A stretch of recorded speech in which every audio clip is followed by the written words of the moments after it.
G'day everyone. Today I want to talk about my thoughts on using the Godox AD-200 for real estate and interior photography. Okay, so I've had this AD-200 now for about 3 months. I had to purchase this because I was previously using the Godox V862 flashes. I had 2 of them and I was using those every day for my real estate photography. Now I had a problem with those V862 flashes where the Fresnel head started to melt the diffuser panel when the diffuser panel was touching the Fresnel head after only a few shots, and that melting was actually burning a hole into both of the Fresnel heads on my V862 flashes. So I took them back to the Australian distributor, and I needed an interim flash just to get me by while I was hoping they would get repaired or replaced or whatever was going to happen with those. So I bought the AD-200 on site, and I bought a whole bunch of accessories with it, thinking that would probably be able to do the job for me in the interim. Now, I already knew that the AD-200 has some limitations compared to the V862s as I was using them, and that essentially is that the Fresnel head on this is a fixed focal length of 35mm, and when I'm shooting real estate photography, I'm using my camera flashes with the zoom feature on the flash set to usually about 16 to 20mm to 24mm, in that range, and I'm always using a diffuser panel on top, so I get a nice wide diffuse light from those flashes that I can then bounce off the ceiling and get a really nice diffuse flash for the room. Now I know 35mm without a diffuser panel is too harsh, already knew that, but they also, with the V862, sorry, the AD-200, sorry I get my flashes wrong here, with the AD-200 they also do this head here, which is a bare bulb head. So I purchased the flash unit and with the bare bulb head, and also purchased this diffuser panel, diffuser dome, which goes over the bare bulb and provides a nice diffuse light. Now pretty much I don't use this at all, so that stays in the case when I'm on real estate jobs, and I use the bare bulb head diffuser panel, use the studio light stand connector like so, and I use a small light stand center column which I got from buying a cheap eBay tripod and just removing the legs, and that goes in there like so. And for the last 2 or so months, 2.5 months, this is the setup I've been using day to day as far as a flash goes for my real estate and interior photography. Okay, now it's been great, it's a great system. The things I love about this system are, first of all, it's powerful. It's 200 watt second flash, which means it's probably approximately the equivalent of 3 V862 flashes. And considering I only had 2 of them previously, this is actually a little bit more powerful than both of those that I had before. And in a package, which is really not much bigger than a normal flash, and if I pull out one of my other flash units and show you, I mean, you've probably seen these before, these comparisons, but you know, there's a Nikon SB80. So it's bigger, but really it's very compact. Considering it's 200 watt seconds, it's extremely compact.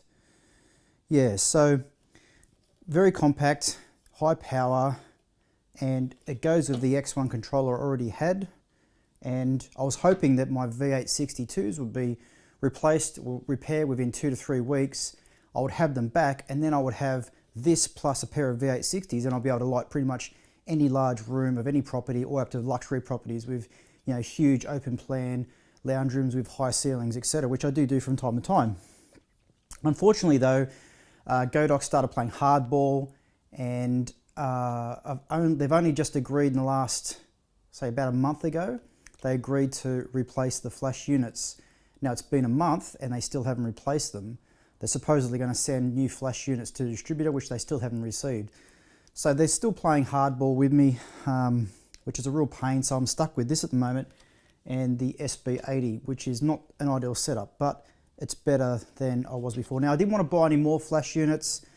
I just was hoping to get my other ones back as soon as possible. So at the moment I've been making do with this on all my real estate jobs, and I use this as a slave flash for when I need to light a hallway on the other side of a room, or if I need a bit of extra light in a room, and this is getting me by. I also have some static LED lights I can use as well, so not a problem.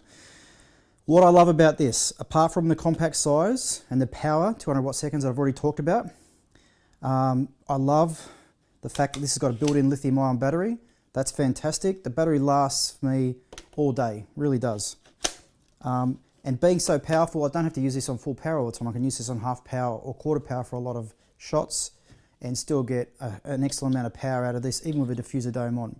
And this diffuser dome will light a very large room and also enable me to get the windows in. Although it's not as flexible for that purpose when you're using one of these flashes, you can always put a diffuser dome on this, shoot it into your ceiling, take the dome off and have a nice beam straight at your windows to get your windows in. Whereas this one, once you've got this on, you're kind of stuck with it. So that's the issue with this. What else do I like? I like the operation is very easy. You flick it on, you turn on your controller on your camera, and to adjust the power, all you have to do is turn the dial.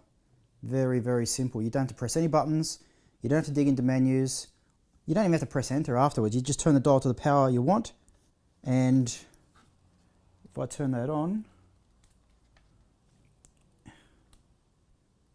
I could shoot. So that's now full power, so I'll just turn it to quarter power. Done. See? Perfect. So all you have to do is turn that dial to set the power. So it's so easy. I use this in manual power all the time. You know, shooting into a ceiling. A very large room, I'd use it at full power, straight up into the corner of the ceiling, get a nice bounce. Smaller rooms you can turn to half, quarter. Bathrooms, I've even had this down to 1/16 in smaller en-suites. So plenty of power for that. Nice and light, nice and compact. Also, another really good point about this flash, the accessories, the dome obviously I've already shown you. I've got the softbox. This is fantastic. I've used this to shoot real estate agent corporate portraits. So I put this onto a proper light stand and with this softbox on it, and take photos of my real estate agent's headshots for promotion and business cards, things like that. And I've also got a beauty dish as well, so I can do just like another variation. So give me a bit of a variety there with how I can bounce my light for doing portrait work. But portrait work's not the main part of my business. Main part of my business, obviously real estate photography, where this comes into its own.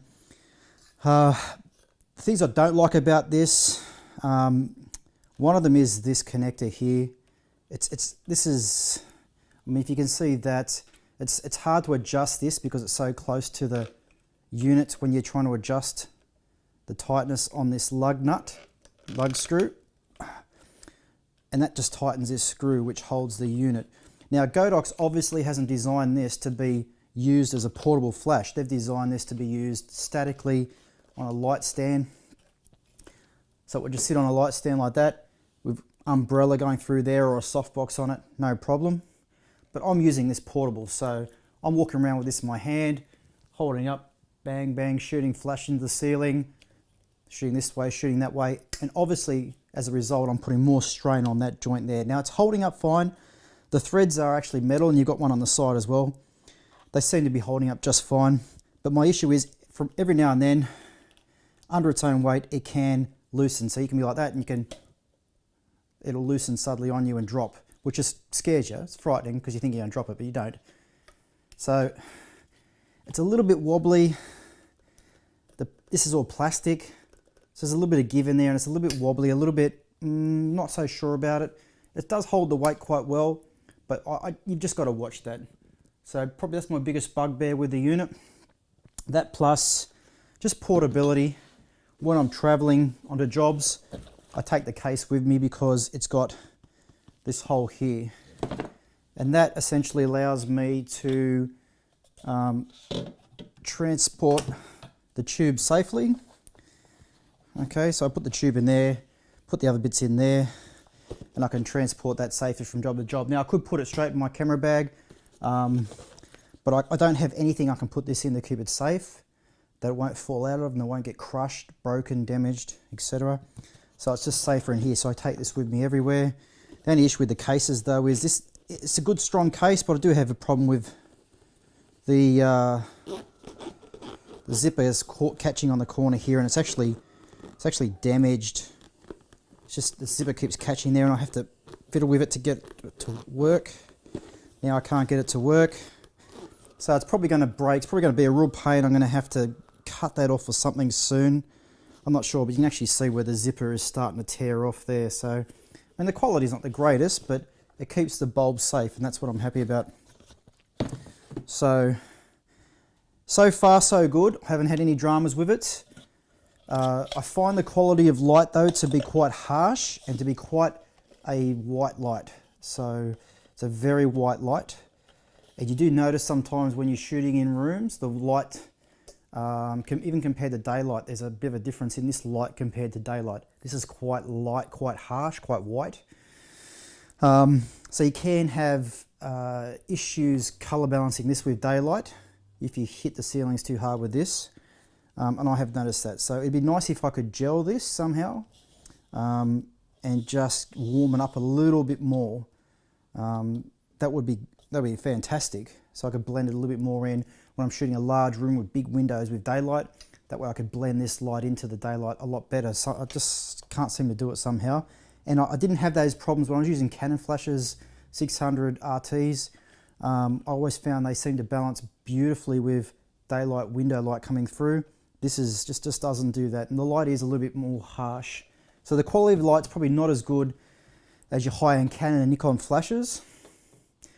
But it's, for 550 Australian dollars, you're getting a unit, 200 watt seconds, super portable, all these accessories, 550 bucks. You can shoot all your real estate. You can shoot your corporate portraits, so your headshots of your real estate agents. And if you only had one flash and you had $500-600 to spend, and you wanted to buy a flash for your real estate photography, and you needed one flash to do all jobs for you, that's definitely the flash. This is the one you buy. This one here, it has all the accessories, everything you need to do the job. Now, I want to do a demo soon, so I'm going to do a demonstration soon of actually shooting this. It may or may not be at the end of this video. If it's not, otherwise it'll be a separate video where I actually show you how I shoot this in a room. But otherwise, that's my thoughts on the AD-200. If you have any questions you want to ask me specifically about the operation of the unit and anything I might have forgotten, feel free to ask. Otherwise, thank you for watching. Have a great day. See you next time.